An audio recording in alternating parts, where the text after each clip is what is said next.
a cave sealed by a boulder no human could move, a monster as tall as a tree, with a single eye and a taste for human flesh, and 12 men trapped inside, being eaten one by one. This is the most famous night in the whole Odyssey, the night Odysseus outwitted a Cyclops. It's also the night he doomed himself and every man still following him with 5 reckless words.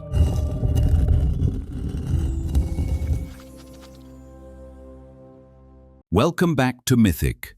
This is Chapter 2 of the Odyssey, the Cyclops. Last time, Odysseus left Troy, a hero, and then watched his own men throw away 72 lives on a beach through greed and a refusal to listen.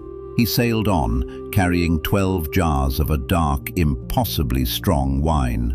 Hold that wine in your mind. Tonight, it saves his life. A storm drove his ships to a quiet, unknown island, thick with wild goats. Across the water lay a mainland, and a single thread of smoke.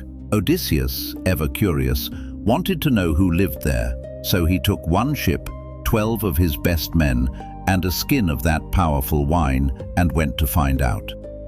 They had landed in the country of the Cyclopes, giants with a single eye in the center of the forehead. But the Cyclopes weren't just big, they were everything the Greeks feared. They planted no crops, held no councils, made no laws. Each lived alone in a cave, answering to no one. To see why this story terrified the Greeks, you need one idea: xenia, guest friendship, the sacred law that a stranger must be welcomed, fed, and protected, a law watched over by Zeus himself. It was the thread that held the civilized world together, and Odysseus was about to walk into the home of something that had never heard of it. They found a huge cave, its owner out with his flocks.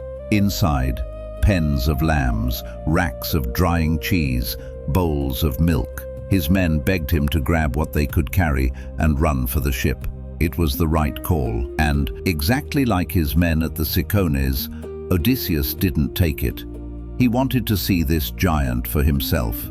He wanted to meet his host and claim the gift a host owes a guest. Curiosity and a little greed. We've already seen where that leads. By evening, the owner came home. Polyphemus, a son of the sea god Poseidon. He drove his flock inside and sealed the entrance with a boulder so vast that 20 wagons couldn't have moved it. The men were trapped. When he spotted them in the firelight, he asked who they were. Odysseus spoke of xenia, of the gods, of the respect a host owes a guest. Polyphemus laughed. The Cyclopes, he said, feared no gods. He was stronger than all of them. Then he seized 2 of the men, and the screams told Odysseus everything he needed to know about his host. Odysseus's first instinct was to drive his sword into the sleeping giant, but he stopped. And this is the cleverness that defines him. If he killed Polyphemus, they'd all die anyway, sealed in forever behind a stone no human could shift. To survive, he didn't need strength. He needed a plan. So he built one. He took a great staff of olive wood, sharpened one end to a point, and hardened it in the fire. Then, after the giant had eaten again, Odysseus stepped forward with a gift of his own, a bowl of the dark wine. This is the wine from last episode, Maron's wine, strong enough to be watered 20 times over. Polyphemus had never tasted anything like it. He drank one bowl, demanded another, and another. Pleased, he asked the stranger's name, and Odysseus answered, "My name is Nobody. Everyone calls me Nobody."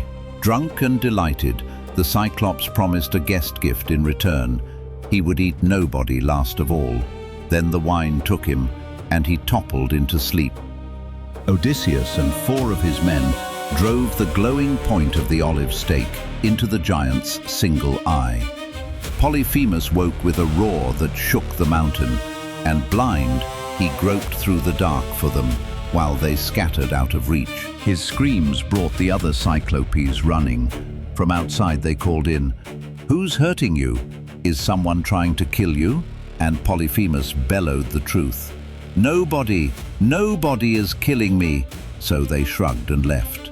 If nobody was hurting him, it had to be the will of the gods. Nothing they could do. The trick had worked perfectly. The most dangerous thing in that cave was never a sword. It was a name. But they were still trapped. Polyphemus rolled the boulder aside to let his flock graze and sat in the doorway, hands spread, feeling the back of every animal as it passed, certain he'd catch the men slipping out. So Odysseus didn't go over the sheep, he went under them. He lashed his men beneath the bellies of the thick-fleeced rams, out of reach of the giant's hands, and clung beneath the largest ram himself. One by one, the flock carried them into the open air, right past a blind giant who never felt a thing. They drove the flock to the ship and rowed for open water. They'd done it, trapped by a monster and freed by pure wit. And then Odysseus made the worst mistake of his life. Safe on the water, he couldn't resist. He turned and shouted back, mocking the blinded giant. And when Polyphemus begged to know the name of the man who'd done this to him, Odysseus, glowing with pride, gave it to him. "If anyone asks, tell them Odysseus blinded you. Odysseus, son of Laertes, of Ithaca." It was the proudest moment of his life. It was also the most expensive, because Polyphemus lifted his blind face to the sky and prayed to his father, Poseidon, god of the sea. He prayed that Odysseus would never see home again, or, if the gods insisted, that he'd come home late and broken, alone on a stranger's ship, with every last one of his men dead, to find ruin waiting in his own house. Then he tore a peak off the mountain, hurled it at the sound of that voice, and the wave it raised nearly swept them back to shore. And here's the turn that makes this more than a monster story. At the Cicones, the crew doomed themselves through greed. Here, Odysseus is brilliant, the cleverest man alive, who beats a monster with nothing but a name and a cup of wine. And it doesn't matter, because in one moment of pride, he hands the god of the sea a personal reason to destroy him. Every storm from here on, every disaster still to come, they all begin with 5 words shouted across the water. The Odyssey isn't just a clever man fighting monsters. It's a clever man who keeps getting in his own way. He didn't need to say his name. He just couldn't help himself. Next time, the winds themselves, handed to Odysseus in a bag, a gift that could carry him home in a single day. And his crew is about to make the same mistake they always make.